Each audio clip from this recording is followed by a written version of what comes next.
প্রথম প্রশ্ন, তোমার রব কে? আমরা বলবো আমাদের রব আল্লাহ।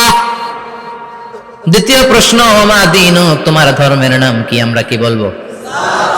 তৃতীয় প্রশ্ন, বিশ্বনবীর চেহারা দেখিয়ে বলা হবে আতারিফু হাদার রাজুল, এই লোকটারে চিনো নাকি? আমরা বলবো চিনি, আমাদের প্রাণের নবী, ঠিক কি না?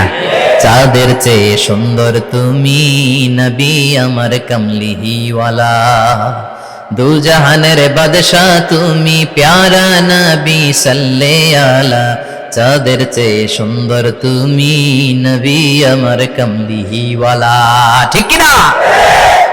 তিনটা প্রশ্নের যথাযথ উত্তর যখন দিয়ে দিলেন, আপনার জন্য অতিরিক্ত আরেকটা প্রশ্ন করা হবে, ওয়ামা ইলমুক, তোমার নলেজ কি?